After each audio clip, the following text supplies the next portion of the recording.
Hello, little helpers. Today, I'm really excited about this topic, and I've said that a lot of times before, but I really am excited about this topic because of the impact it's had on my life and how much I care about it. We're going to talk about money today. It's the age-old question, does money buy happiness? So we'll talk about what the research says. Most of our topics we come up with ourselves. Some come from recommendations from you all. This was a topic suggested by ChatGPT, so a little help for our friends has moved into the modern era. So, money. What does it have to do with mental health? Well, as I already mentioned, there's that age-old question, but it's also huge in things like couples therapy.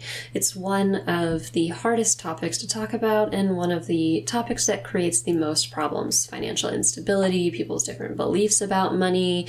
It's a very gendered topic. You know, how much should a man pay versus a woman? It has implications for mental health, both for people who are poor and for people who are hyper rich. And we're going to talk about both perspectives today. Yeah, I'm really glad that you suggested, or ChatGPT suggested this topic. I was really hesitant at first because I thought, oh God, what are we going to talk about? How does this relate to mental health? But then as we dove into the literature, it's like, of course, related. It's one of the things that has the most effect on our well-being in general, even though I think I'm biased to think that it shouldn't, right? Uh-huh. So I'm like, there's so many other things that are so important, but it is important. And I think I could wrap my head around it better if I think of it as like any other resource, like time, right? Yeah. Like, everyone wants more time to do stuff, but like, what are you going to do with it? Same with money, it's a resource. It's a means to an end to something. Mm-hmm. And that end is the thing that I find the most interesting. Like, what do people want money for? What do people, if they had all the money that they could possibly want, what would they do with it? What do they do if they don't feel like they have it, right? It's just like this resource on how to navigate the world. Yeah, it's actually cool. I was reading an article on... It was trying to refute the idea. Some research has said, money makes you happy if you spend it on experiences and other people. And this article was saying, well, hold on, that's not very nuanced. It really depends on the individual's personality. And so it broke down the big 5 traits, so neuroticism, extroversion, conscientiousness, agreeableness, openness. And it looked at people like, okay, are you really high on extroversion? And those were the people for whom spending money on experiences, like going out to bars or restaurants, made them happy. People who are very highly agreeable enjoyed spending money on other people. Mm-hmm. People who are not very highly agreeable are probably not going to get more joy derived from spending money on other people. Right. And so actually it's not quite so simple. So material goods might make some people really happy. It's just a different kind of personality. And really all this is saying is spend according to your values. We say that all the time, act according to your values. But it turns out that people aren't very good at predicting the effective response that spending money will have. So what emotion they're going to experience after spending money. Yeah, what did you find? Does money buy happiness? That's the question. Does it? Well, that was a complicated question, too. So there was a really famous study done like 10 years ago that found that money bought happiness up until people were making like $75,000. Yeah, I remember that. Mm-hmm. I believe that was per individual, not family, though, right? I don't know. I don't remember the study, but I remember that figure. Yeah. 75K. But then there was another study in 2020 that found that there wasn't a cap that existed, that people making $80K or more a year reported higher levels of positive feelings and fewer negative feelings as their incomes rose. But one thing that I found really compelling, and I have to say I'm totally biased to buy this, is that it's not about your income. It's about your hierarchical standing with other people. So there was the common idea, and I guess what most research has explored is that there's like this reference point income. So like there's the mean income for, your group. And that group can be defined in many different ways. And if you fall below that, you're going to be unhappy. If you fall above it or on it, you're going to be fine. This other research was saying, no, that's really not it.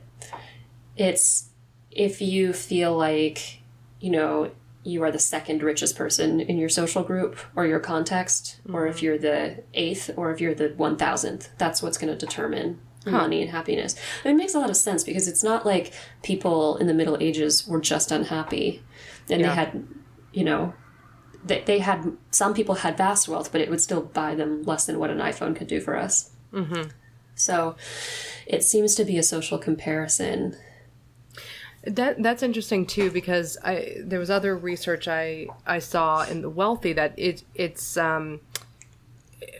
as people, as this kind of, you could kind of picture this anecdotally, as people start to earn money and they start to move up in social class, like they move from middle class to, you know, a wealthy class, then they are back to be unhappy because then you're lower on the in this new social group, right? So because then you get to peek into how people are living. And I'll give an example. I won't share names, but I have a friend who, you know, she and her family are doing pretty well, good, you know, good, making good income, living in New York. And she was saying that she hung out with all these, like, these famous people and these famous athletes who were, you know, billionaires, you know, millions and millionaires. And they were living nomadically by flying around the world. Like, they want to spend a month in Ibiza, they want to spend a month in Switzerland. They'd fly their family out there along with the help and the school. So they'd fly teachers to teach their kids all over the world. And that's just, you know, like an untethered lifestyle. So my friend was saying, like, wow, you really feel smaller because, like, you know, like, wow, you know, it's such a good thing to be a professional living and making a living in New York, but then to see that there's a whole other class of people flying all over the world, suddenly you start to feel like I'm a small fish in a big pond again, even though that's not true. So it's all relative. Yeah, I mean, my relationship with money has always been so fraught because I always desperately wanted to be rich. And this impacted my early career choices in a bizarre way because UX design was not going to make me rich. I don't know what I was thinking. But as soon as I let go of money as the goal, I found actually a career that has more earning potential, paradoxically. But it's just to say that, like, my dating choices were heavily influenced by money, like how much that person made. Yeah. And my ability to finally settle down on the life in any way, like a location, a partner, a job, was so, it had this, like, social hierarchy movement that was, like, wrapped into it. Like, I want to be powerful. I want to be autonomous. I want the experiences. I have to get to the top of that ladder. And money was kind of my proxy. And at some point I had to be like, well, at what point is it enough? At what point are my needs and my desires met? And it's kind of hard to pick. Like, I'm happy with being here on the ladder. Yeah. Yeah, is that what it was for you? The interest in gaining wealth to be, like, higher in this hierarchy, or? I think it was a 3-factor issue. One was social hierarchy. And I think that just, again, goes back to, like, being in high school and feeling like kind of like I couldn't break into popularity, like I was underestimated, like I was unwanted in certain ways. And I don't know, that just got into my brain as like, no, I can't. That can't be it. I was also somebody that people made fun of a lot, like good-naturedly, sort of. And I think I just did not like that feeling of, you can step on me. Right.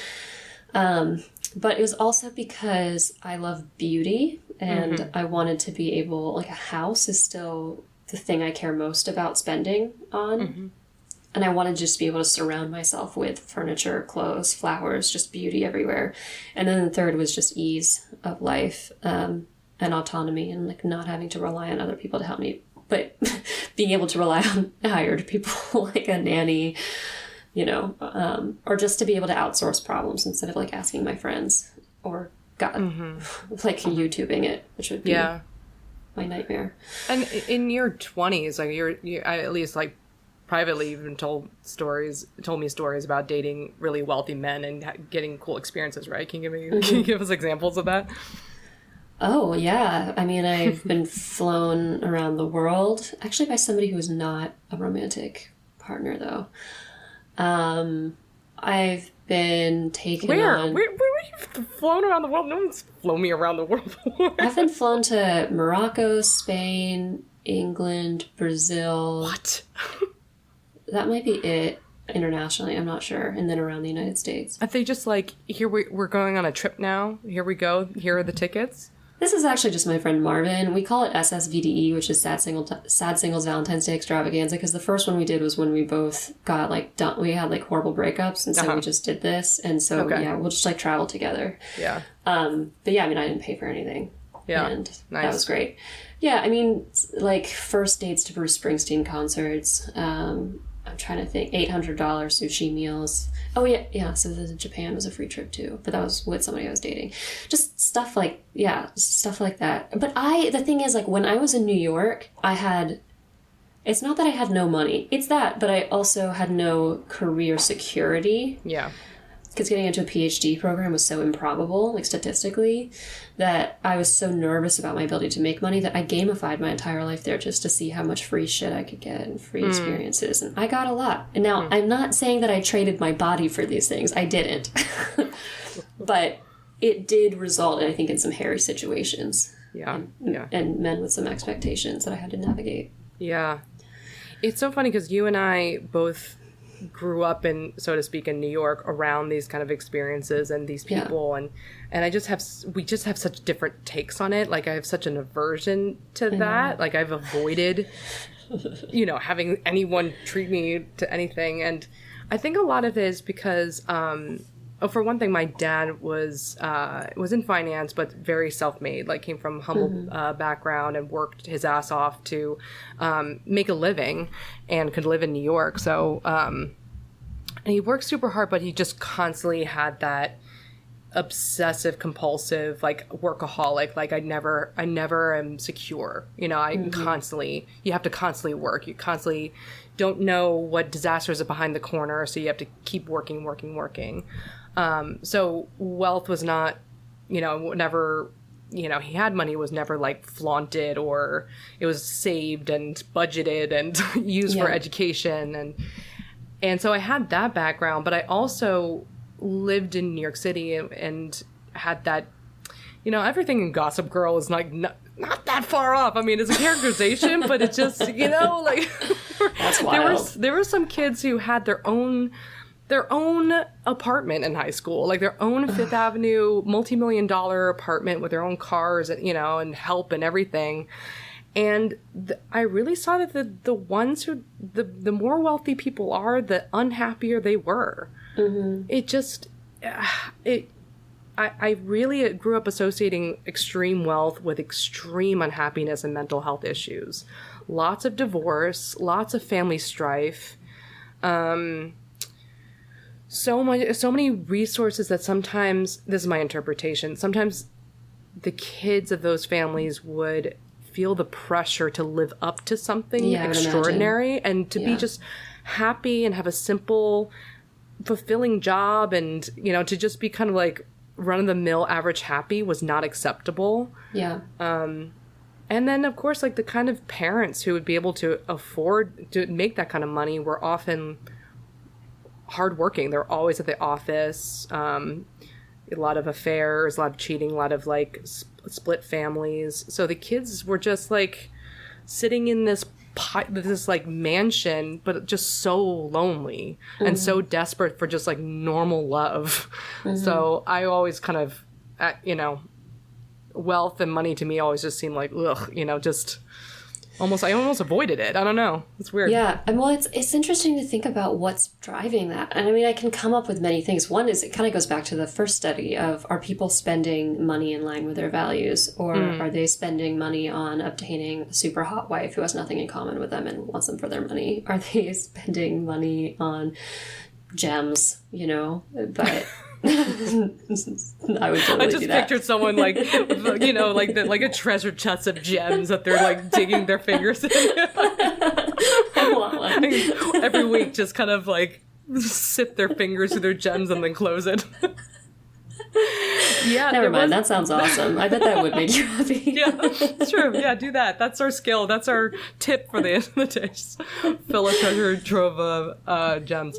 Now, I read this article in service of this episode. I read this article on the psychology of wealth, and it's kind of what you imagine. The wealthy are they're more likely to have positive views of their wealth, so they're less likely to sabotage their financial success, which is kind of funny to think about, but they're less likely to overspend and gamble compulsively. But they're also more likely to have self-worth and net worth intertwined, so that your value is defined by how much money you have. So people are just driven to make more and more because that's who they believe is their value and gives their life meaning. I mean, come on, how happy are you going to be when you think that?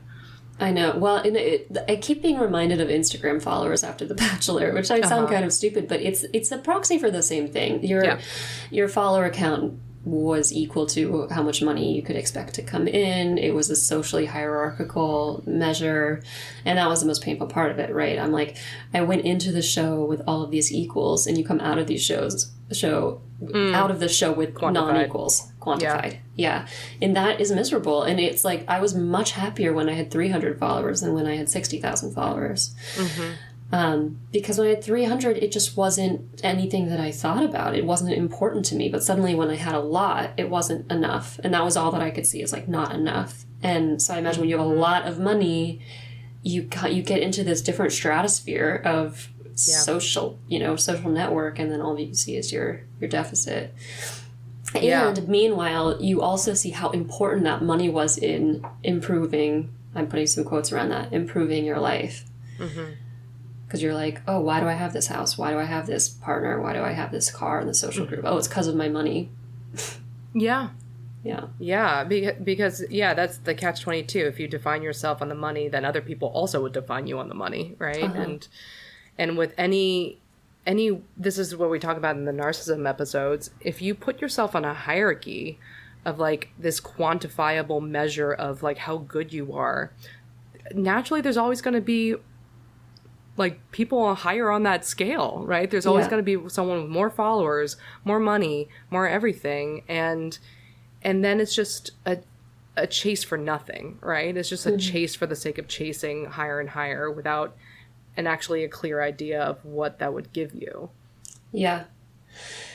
One thing, and it's funny we talk about it, it's so social, this idea, because when people think about money, apparently it raises their feelings of autonomy. So that's a bit paradoxical, because it makes you so non-autonomous in a way. But there was a study showing that if you basically give a task to the experimental group, was shown a screensaver with like dollar bills on it. That was it. Wow. And then the other group was shown a screensaver with fish.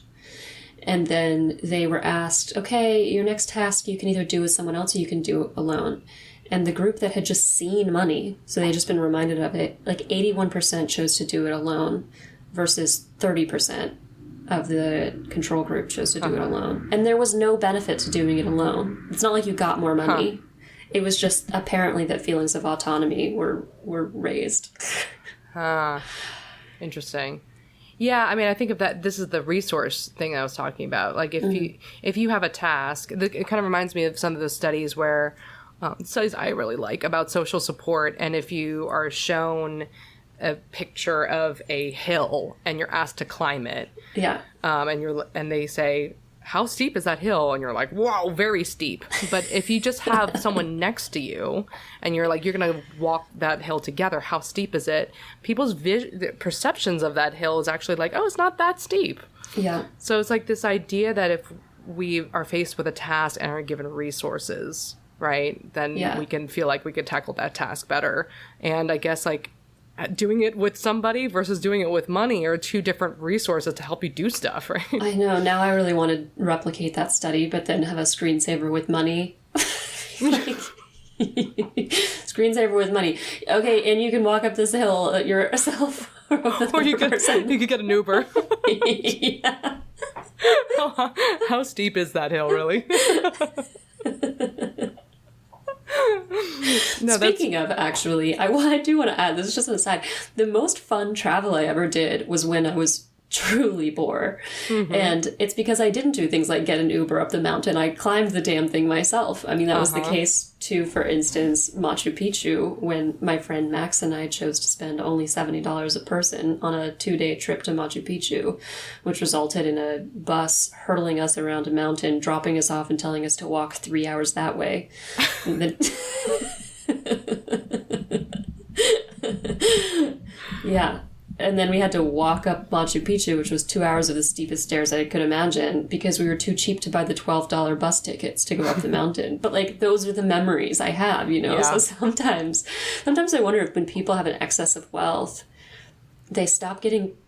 Sometimes it seems like they get way more creative, and sometimes it seems like you could get way less creative.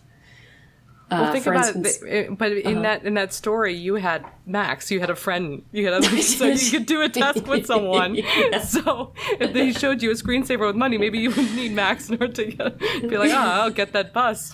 That's true. I probably would have gotten the bus if I was alone. Well, if you have money, then everything changes, right? The things that you can do, like you get the opportunities to expand. And then we're talking about like a certain level of money, right? It's not just like your paycheck.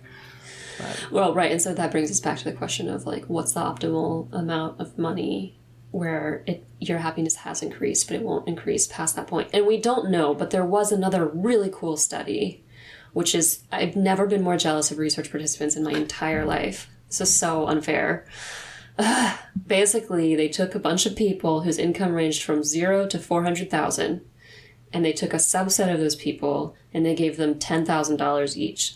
And they said, you have to spend this in the next month or 3 months or something. Yeah, 3 months? Okay. And then they asked them, right afterwards, if basically how happy they were. And then they asked them a while after that how happy they were.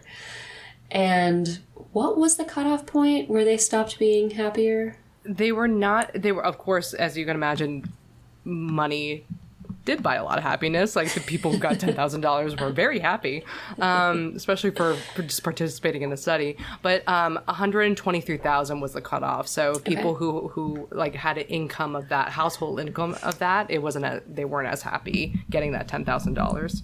Ungrateful SOBs. What would you spend if you had to spend $10,000 in the next 3 months?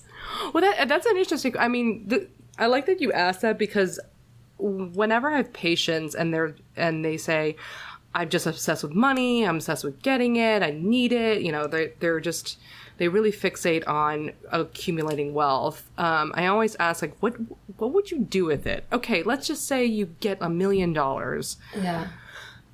Now what? And people so often think about the means to the end. They're so fixated on earning and getting the money that sometimes they don't think as hard about what are they going to do with that resource. Oh, I've thought very hard about it. Go for it. Go. Oh, I would have an excellent time. Well, I mean, if I just won the lottery, or if I won the lottery, first of all, I would buy a beautiful house in probably Charleston, South Carolina, and I'd also buy a penthouse in New York. And I would invest heavily in a conservation in maybe Africa or India, a place where I could go and play with the cheetahs and pretend like I was doing good for the world and a scientist, but actually I just dumped money into it and then got to like walk around, That would make me so happy. I'd invest and stuff. I'd get a Savannah cat. It's like a $100,000, maybe it's only a $20,000 cat. I definitely get a boat, but I don't think yachts are really more fun than like little motorboats. So maybe I'd get both.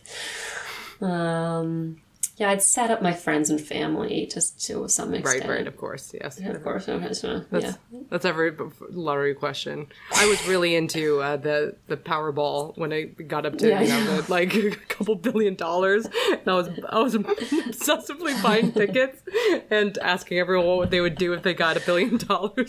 Yeah. So and you also had finger monkeys. I remember that was your answer. Oh, I was going to have 5 finger monkeys. Yeah, finger monkey for each finger.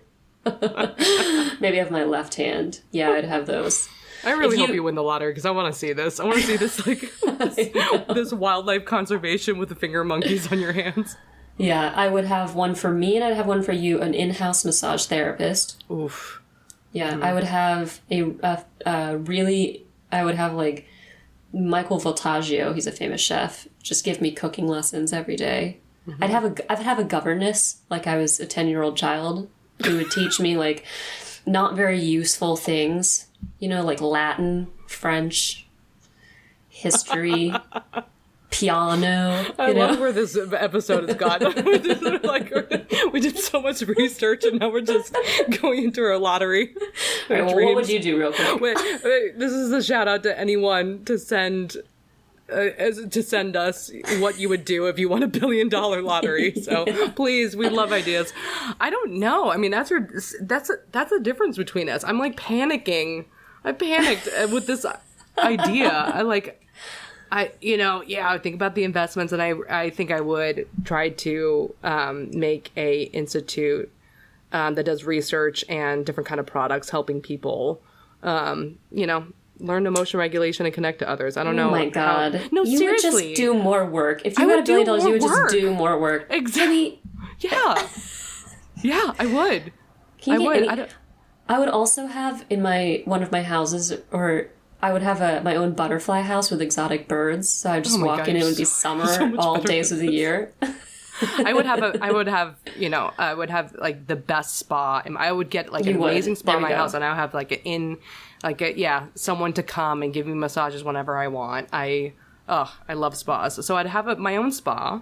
I'd have a concubine. Sorry, keep going. You'd have your own spa. You're just so creative. You're just so good at this. I mean, I was proud of myself with the spa idea, but now... All I have to do is think of, like, if I were a king, 500 years ago. Yeah. That's but what with today's resources, what would I have? I think I'd start companies. Oh, okay. I would start companies, and I would do more. I would have more vacations with my family. I kind of take my family on fantastic vacations and spend time with them and have. I think that's the value that both of us share. That using money, time, and any other resource to have adventures, right? To do to go abroad, to travel. Would you get a wet nurse? Wouldn't that make your life so much better? Now that you say it, yeah. No, I wouldn't. But I would fund a lot more research on breastfeeding because there's not enough of that. When I did the research for my own self, there's really... Anyway, I'm not going to go on that tangent. But I would fund more research in companies and a massage therapist, maybe a wet nurse. So what I'm seeing from this is that you must be highly agreeable and conscientious because you'd like to spend your money working more and giving to others. And I am high on openness and low on agreeableness and definitely low on conscientiousness because I'd spend it all on myself. High on animal love, though. Yeah, high on animal love. And creativity, I have to say. Those are some creative responses. But, I mean... Well, joking aside, to shift to the other end, it really is. We do get a lot of patients who struggle with financial hardship. I mean, that's definitely something that's always in the background, and people are really afraid to talk about it because it could be a lot of shame. It could be because there might be a shame on any level, right? There might be a shame with people who have money or the people who are struggling to basically talk about financial, like the details of it. It's just icky. That was my reaction when we think about this episode. It's like, oh, what an icky topic, but it's just so prevalent, right? And I mean, we threw out those figures of 123K. Also, does that really matter? Because it's like, if you live in New York City versus if you live in like really even Durham or just anywhere else, 123K would just be like vastly different. Anyway, but we did find the answer is that money doesn't always equal happiness, but it really depends on how you approach money. And when it comes to the mental health aspect, like how financial hardship impacts mental health, there's a really nice paper that I saw that there's different kind of psychological variables that actually help you buffer from the impact of financial trouble on your mental health. One is actually something that you were getting at, personal agency. So the feeling of mastery, internal locus of control, self-efficacy, autonomy, competence. So what I mean by that is like, do you feel like if you have financial trouble, do you feel able to fix those problems yourself? Like, could you work? Could you figure out a way to get yourself out of debt? Could you use your skills or learn? Well, then that's your version of the competence. But you know what I mean? Like if you are struggling financially, and if you have this personal sense of personal agency of like, I can do something about this, that has a much different impact. And if you don't, you're much more likely to feel depression, which actually tends to have a downward spiral. The problem with this mental health cycle is that if people feel the financial hardship, they feel like they can't do anything about it, then they tend to spiral, right? They tend to get depressed, which makes them, lose their job or feel unmotivated in their job and don't use any coping skills or do some problem solving, which, leads to more poverty, which puts strain on the family. So it really is this kind of like downward spiral. And that, and so personal agency, but also psychological flexibility was another quality that tends to buffer against mental health issues, which I thought was cool. So basically the ability to say, well, okay, I'm not doing well financially. I have this stressor. I have to pay for something important. Let me think of different ways. Let me get creative with how to think about this problem and how to fix it. So, that flexibility might not really be there if you just pay for everything to make everything go away. Sure, but let's say you don't have it, right? Let's say you're like, oh, crap, I have this debt, and you were working in a job, but then you lost your job because of all the layoffs now. Instead of just going like, okay, that was my only way of getting what my financial goals. People who are able to say, okay, well, that job didn't work out. Let me pivot and try to use my skills in a different way. Yeah, right. Like being flexible and adaptable to dealing with financial hardship is really huge. There was also a study. It's amazing how much cool research there is on this topic. It was like boom, boom, boom, like every link I clicked. But there was a study that showed that so pain, physical pain, and like pain from social exclusion, they show up in the same part of the brain. They're both processed as kinds of pain. Yeah. And both of those will be neutralized by just being reminded of money again. And it's because when you see money, you feel strong. And so if you are lacking money, then I would imagine that like pain could increase, social pain could increase. And so being basically finding strength in other ways through being flexible and focusing on your strengths and how you're effective could maybe play the role that a money screensaver could. Yeah. We're really also talking about this on an individual level, but I know that in couples therapy, this is a huge topic. You mentioned this in the beginning, but a couple therapists once said to me that the two topics that are the most important in a relationship, but also the hardest to talk about, are sex and money. And you can imagine that you have two people with maybe different financial backgrounds, like people who grew up differently. One that comes with more money, one comes with less, one that has a financial earning power, one doesn't, or just in different values, right? Like one person wants to shop for this kind of stuff and the other person believes that they should save and shop for something else. That could cause a lot of issues in a family. Totally. It's important to talk about. Well, yeah, and as I was saying, it's also gendered. So, I mean, we're at this such an interesting point in history where the way that men and women spend money is so different. The way that men and women make money is so different.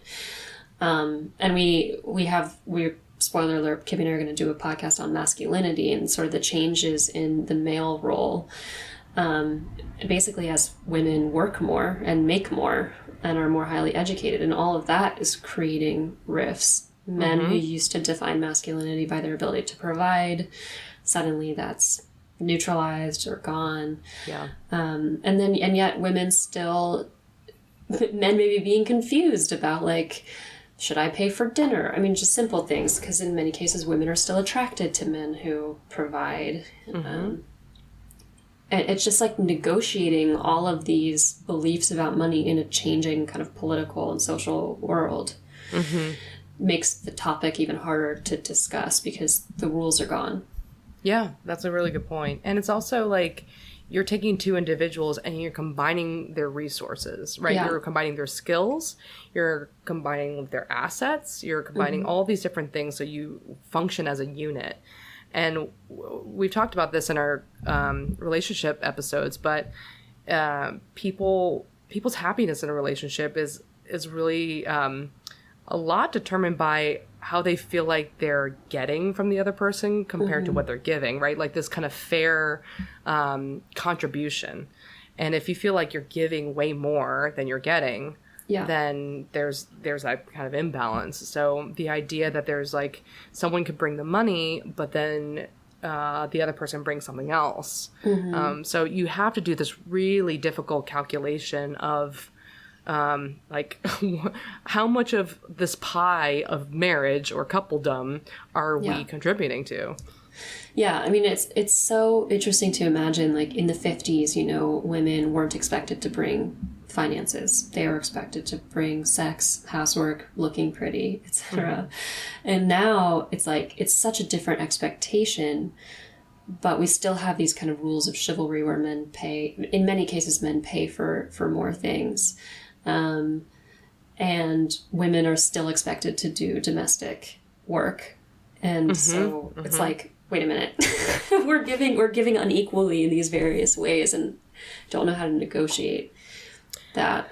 Yeah, I don't know the answer to that because I feel that personally where biologically, you know, especially in the early months of having a kid, it's really about the mom, especially if you're breastfeeding. I know there's many, many different family situations, but carrying the child, giving birth to the child, feeding it, it's a lot on the mother. And yet, you know, I definitely don't believe that I should then not bring any of the other things, like, and not work.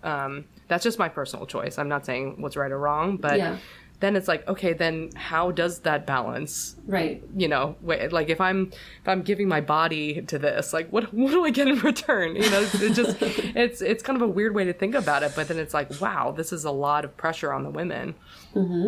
Totally. Well, how do we resolve some of this stuff? I mean, both like maybe in the couples therapy format, but also, I mean, financial hardship itself is just, it's hard to feel happy when you don't have much security. And so I would imagine, you know, for more impoverished people, mental health problems are worse, and this is a major contributor. Yeah.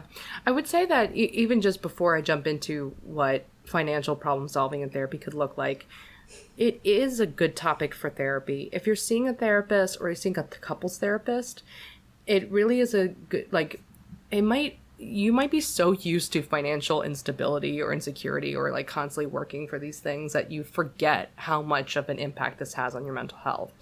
So talk about this with your therapist. Like it might be a good conversation of, what do you want money for? Right. This kind of values, question that we've been, you know, kind of trickling through this episode. Like, what would you do if you had a lot of money? If you had all the money and no insecurity, all the money you need, what would you do with it? Like, figure out what your values are.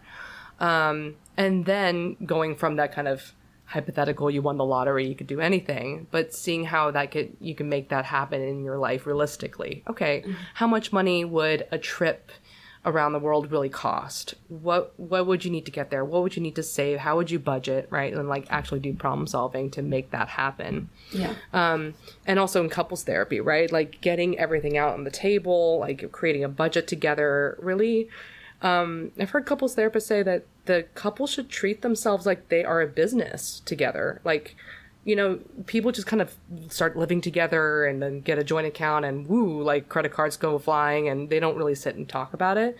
Yeah. But actually some couples actually have meetings where they regularly sit down, review their financial like statements and credit card statements and bills and and figure out their goals and really sit down and say, how are we going to make this work together practically?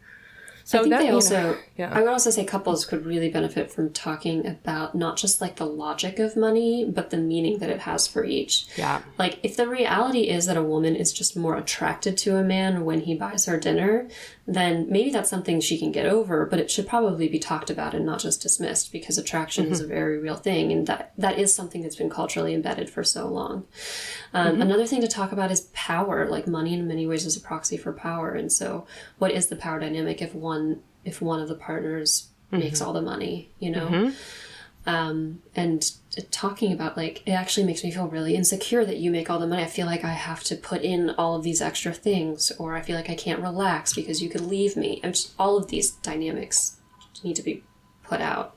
Yeah, absolutely. And how to actually fit in a sense of agency, even when there's that kind of financial disparity, for example. But as you're saying, like, money is not just money. It's a resource, it's power, it's Goal agency, attainment. goal attainment, right? Problem solving, autonomy, right? It's worth talking about, and worth talking about as a couple, and recognizing that these two individuals are combining, and they might come from two different backgrounds and value systems, right? So I did want to mention there's this one, like, this is just one tip, is just like talk about it in therapy. But here is another model for financial problem solving as a therapy that I really like. I found this paper that it doesn't look like it's a super established thing. I could be wrong, but it's there's just this teaching financial problem solving intervention that has a really lovely model. There's a couple steps to it. And this could be done in a couple and also individually, but a therapist or social worker could sit down with someone who is struggling with financial hardship and go through these 5 steps. One, I'll just list them out and then I'll describe each one. 1 is identifying your wants. 2 is identifying needs. 3 is understanding what you have. 4 is knowing what you do with what you have. And 5 is making plans.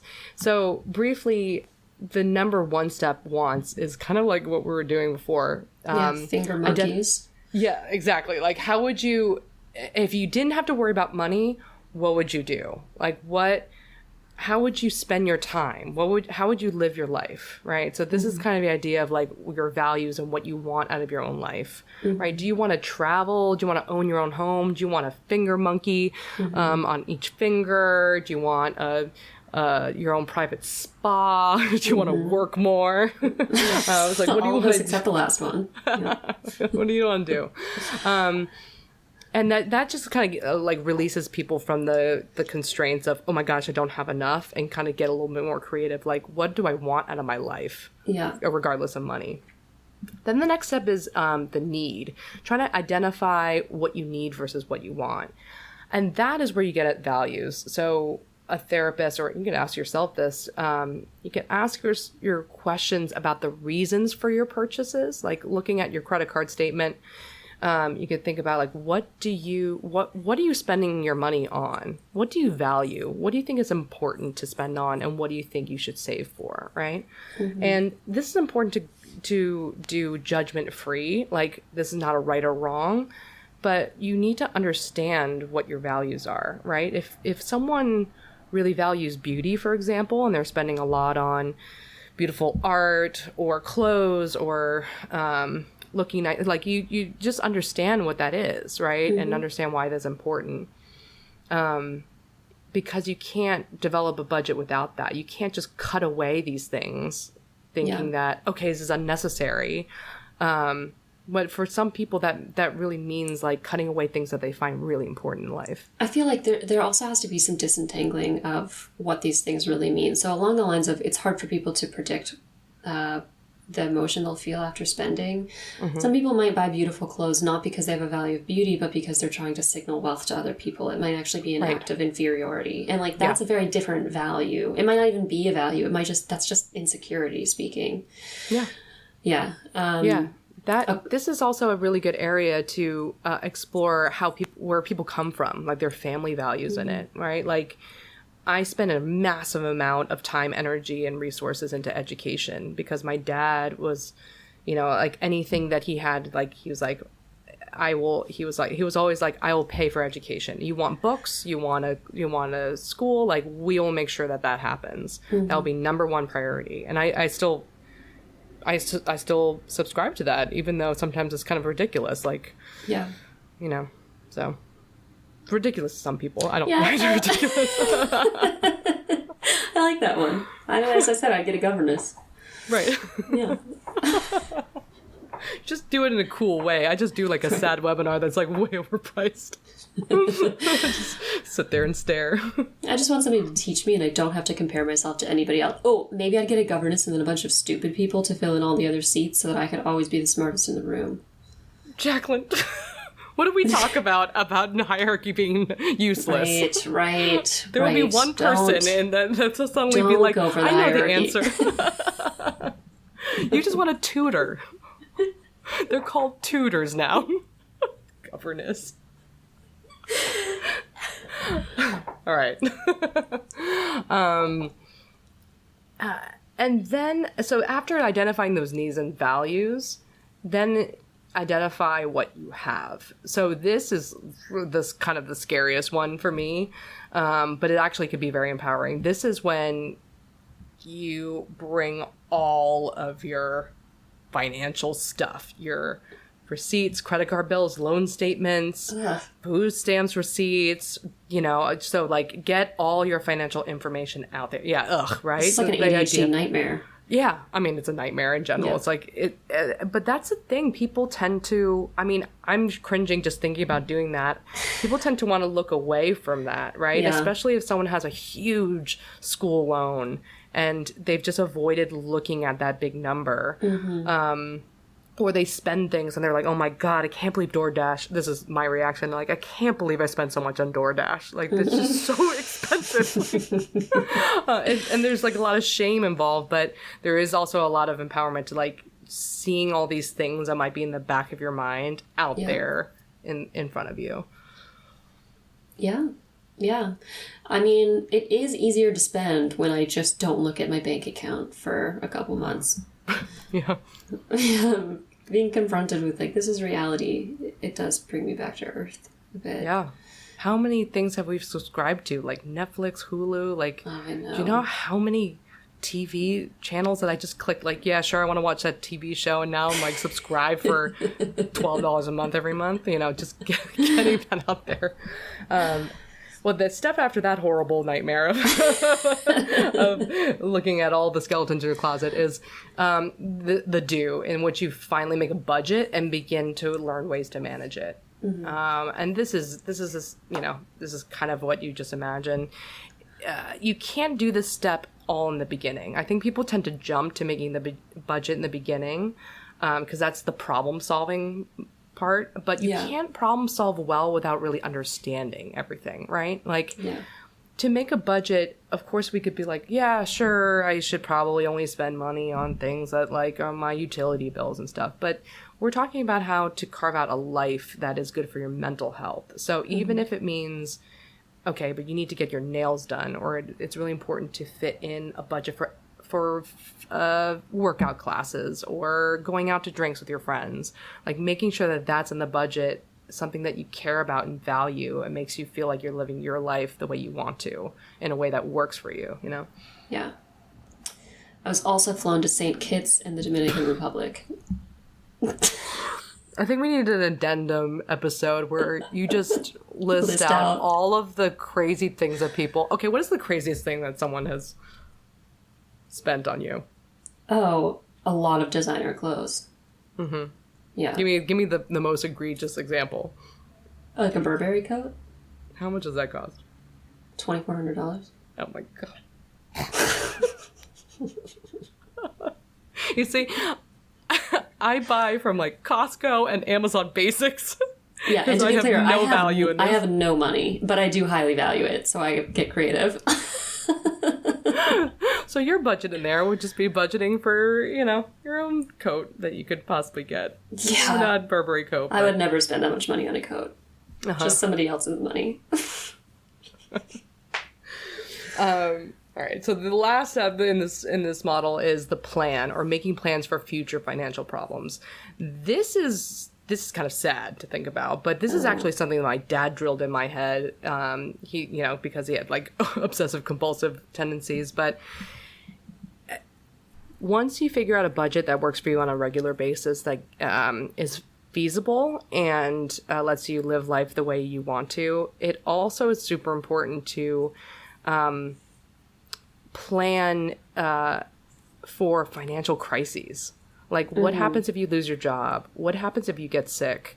Yeah. What happens if you get in a car crash and you need to, pay for a whole new car, for example? And this is something that people don't think about a lot, but this is something that really can pose an intense financial hardship when people don't realize it. So if you don't have an emergency fund, and you break your leg, but you don't have good insurance, and you have this hospital bill, that could really just be like this dark cloud on this otherwise manageable budget. And this happens all the time, to the point where my dad obsessively thought about this and obsessively saved for this. He called it the oh shit fund. When things happen, it's oh shit fund. And when he got sick with cancer, he had great health insurance, but we had so many bills that he was able to mostly pay because he's been obsessive about this. But unfortunately, in the U.S., this happens. Yeah, my boyfriend, I think, just got done paying for his wife's cancer. Oh my God. I mean, and she died 8 years ago, Yeah. I don't know when he just got done, but it it wiped out his savings, like... It's been a huge hardship, and she had insurance. They had insurance, but it's hard because, especially I think when you're around this age, I mean, God, I've been being educated for so long, not making a true salary. It's hard to put anything away. Like that kind of thing would just wipe me out completely and then plunge me into debt. Yeah. And that's the reality for probably most people. Yeah. So, I mean, it you don't have to go nuts about it. My dad was obsessive about it, but you might want to, squirrel away a few bucks a month for your oh shit fund. And if something like that does happen, you don't have to feel like now you're locked into something. Now you're screwed, right? Yeah. Yeah. Yeah, it's hard to balance that with don't live in anxiety. Like live your life. Don't be mired in stress and anxiety, but also... Yeah, I mean, this is the way we talk about anxiety. It's like you don't have this floating, oh my God, I got to make all this money, otherwise I'm going to be miserable. But really, with these kind of steps, especially budgeting, like really get some hard numbers on those things. So this is like a goal and not just like a floating need or floating like pressing pressure on you. Just like okay, how much money do you need? Where are you going to spend it? And how much can you squirrel away for emergency? Awesome. Well, thank you, Kibby, for walking us through the treatment and the kind of practical aspect of this. And that's not what I did. Yeah, thank you for walking us through the really swanky lifestyle that you had and would have if you won the Powerball. Thank you. Thank you. Well, guys, if you would like to help me someday finance some finger monkeys, please give us 5-star rate, review, and subscribe on Apple Podcasts and Spotify. And we'll see you all next week. By accessing this podcast, I acknowledge that the hosts of this podcast make no warranty, guarantee, or representation as to the accuracy or sufficiency of the information featured in this podcast. The information, opinions, and recommendations presented in this podcast are for general information only, and any reliance on the information provided in this podcast is done at your own risk. This podcast and any and all content or services available on or through this podcast are provided for general, non-commercial informational purposes only and do not constitute the practice of medical or any other professional judgment, advice, diagnosis, or treatment, and should not be considered or used as a substitute for the independent professional judgment, advice, diagnosis, or treatment of a duly licensed and qualified healthcare provider. In case of a medical emergency, you should immediately call 911. The hosts do not endorse, approve, recommend, or certify any information, product, process, service, or organization presented or mentioned in this podcast, and information from this podcast should not be referenced in any way to imply such approval.